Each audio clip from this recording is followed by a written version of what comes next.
Hi everyone, my name is George and I'm a 21-year-old student from the United Kingdom. I'm currently a university student at Cambridge University, and I'm also the founder of a campaign called Prepirior즈, which is fighting to end period poverty in the UK. So today I'm going to be talking a bit about youth activism and why I believe that young people have the power to make real political change. It's based on my own experiences successfully persuading the British government to provide free menstrual products in all schools and colleges in England. This was a response to the issue of period poverty in the UK, which is when girls can't afford pads, tampons due to financial inaccessibility or other issues that may prevent them from going to school or engaging in their normal daily lives when they're menstruating. I'm really fortunate that I've never suffered from that myself personally, but at the age of 17 I read an article in the news which was talking about girls having to either miss school for the whole period of which they're on their period, or they were going to school and using toilet paper, newspaper, old socks or clothes, whatever they could find in order to get an education. And that made me really upset and quite angry. I thought that when this was in the news, the British government would take a stand and provide them for free in order to end period poverty, but nobody seemed to be coming up with any solutions or trying to make them happen. And that's why I started my campaign. So it started as a petition online. I called it Prepirior즈, and the idea was that the government should provide them free in all school bathrooms for anyone who needs them. It took a lot of work. It took about 3 years, but eventually it was successful. At first I started the campaign and the petition, and I was fighting and trying really hard to make the petition signatures go up and to persuade people to care about the issue, and that was a real challenge, trying to reach as many people as possible. But that's where social media was really important. I was posting about it on my social media channels, and immediately people felt as passionate as I did about the issue of period poverty, and they wanted to help. So they got in touch with me, and thousands of people were signing the petition. It ended up getting over 250,000 signatures, which was incredible. And what was sad is that the government still weren't doing anything. They weren't taking a stand and implementing any kind of policy to end this really sad issue of period poverty in the UK. So I decided to organise a protest in London in December 2017. Me and a few friends of mine, we got together and we organised this protest. We told people that we would have speeches and songs and dances. We asked everyone to wear red, and I was really excited for it, but really nervous as well. It was a huge job to try and organise that, and I was really worried that nobody would come because it was around Christmas time and it was just difficult to try and guarantee that people would be there. But I'm so happy to say that in the end over 2,000 people came. We stood right outside Downing Street where our Prime Minister lives, and we were shouting about tampons and periods, and it was a real celebration of periods, and it made me realise that we have lived for so long under this culture of shame and taboo around periods, and the protest really proved that people were just bored of that. We were just sick and tired of it, and we wanted to talk about our periods, and we wanted to do something to change that culture of secrecy and shame. And after the protest, unfortunately the government still weren't responding to my calls for change. Despite all the media coverage and everyone getting involved on the day, a response just didn't come. So I then decided to team up with some other campaigners and activists in the UK and create Prepirior즈 as an organisation. It turned into a company with a board of directors, and we started working with a legal team. So we thought of alternative routes to try and persuade the government, and a legal challenge seemed like something that could potentially work. In the UK we have a law called the Equality Act, which says that all children should have equal access to education. But unfortunately period poverty meant that 1 in 10 girls were unable to afford period products and couldn't go to school when they were on their periods. So that clearly was a disjuncture, because if 1 in 10 girls couldn't go to school, that's clear evidence of gender inequality.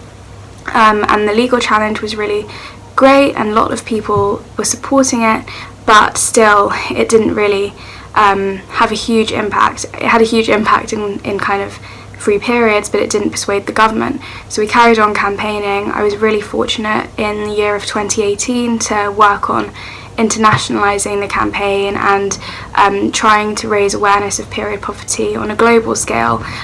Period poverty is not something that just happens in the UK, so I was talking about it in different countries such as Johannesburg, Zambia. I was fortunate enough to go to New York and Washington DC and talk to a lot of influential people who were interested in getting involved in the campaign and talking about period poverty as well as the period taboo.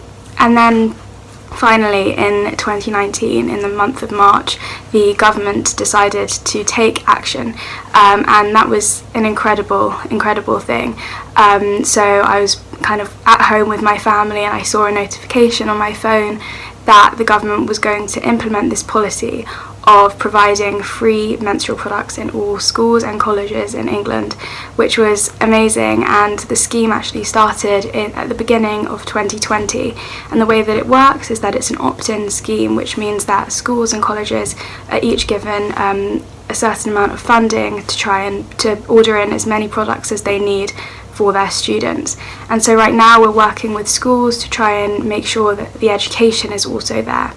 One thing that I really realised with the campaign is that one reason why it took almost 3 years of campaigning to actually make the change happen was because of this culture of secrecy and shame and stigma around periods, and that was something that I've always worked to really change. And the main way that any of us can make a difference is by talking about periods.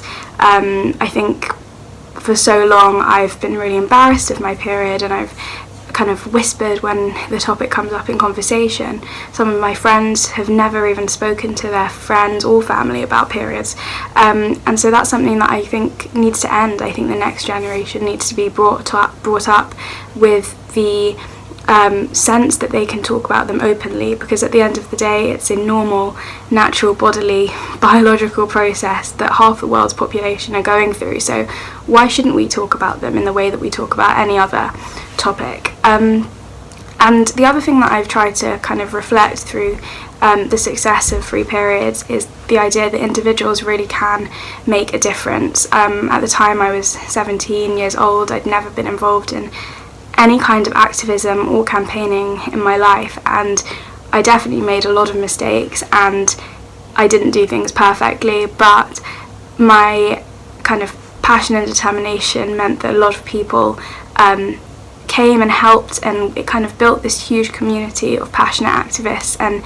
as a collective we were obviously persuasive in trying to changing government policy. And so that's something I would say to any young person, particularly. As a young person, you really do have the power to make change. I think we've been told and taught that we have to accept things as they are, we have to accept the status quo, but actually if you recognise an injustice or an issue in society, you do have the power to make a change and change people's lives. And the most difficult thing is just deciding to be that person and deciding to make a difference and taking that first step. So if you're somebody watching this who has an idea for a campaign or sees a problem with society that you want to change, I would definitely encourage you to make that change happen, to do something about it today. So thank you so much for listening to my talk. So the first one is, what policies are there that actually help low-income girls, both in the UK and abroad? So in the UK, as I said, this policy has been implemented in all schools and colleges to enable people to afford menstrual products, which is great. I know that in a lot of other countries like Canada, some states in India, in Kenya, the government has responded to campaigners who have said that period poverty is an issue and they are implementing different solutions. So one thing I would say is that the British government has set a precedent and has shown that it's possible to provide the products, and the period products should be seen as a essential item like toilet paper provided for free in public spaces. So other governments should do the same and should also provide the products that their students need in order to enable them to go to school and fulfill their full potential in education.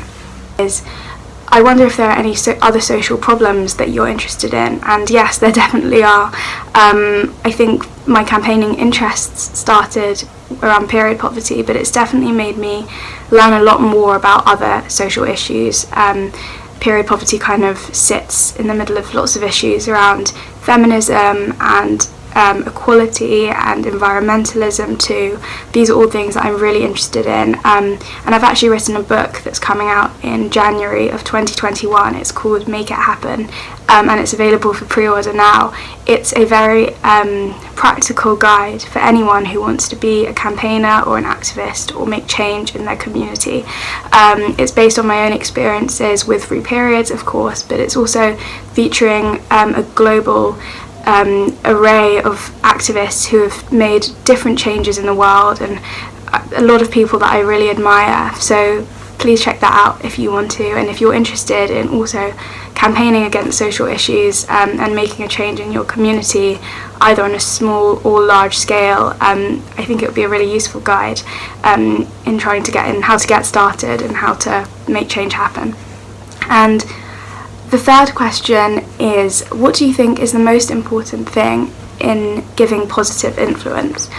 I think passion is the kind of most important thing. If you want to make a change, if you want to have a positive influence on people's lives, you have to choose an issue that genuinely makes you so angry and upset you have to make a change. Then I think everyone has that one thing when they look around them in society. There's one injustice that feels so wrong, and I think it's really important that we all try and do what we can. So you have to be passionate, you have to be able to have the self-confidence and the determination to do something. And I think the hardest part, as I said, is definitely that decision to get started. For me, when I started out, I didn't know where it would take me. I didn't realise I'd still be doing it 4 years later.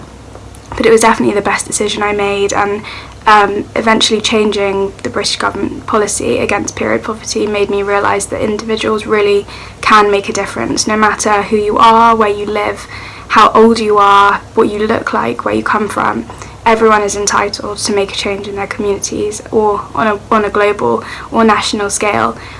So believing in yourself and believing that you have power as an individual is a really empowering and amazing feeling.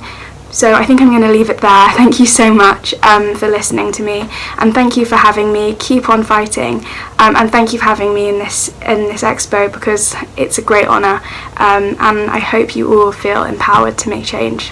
Thank you.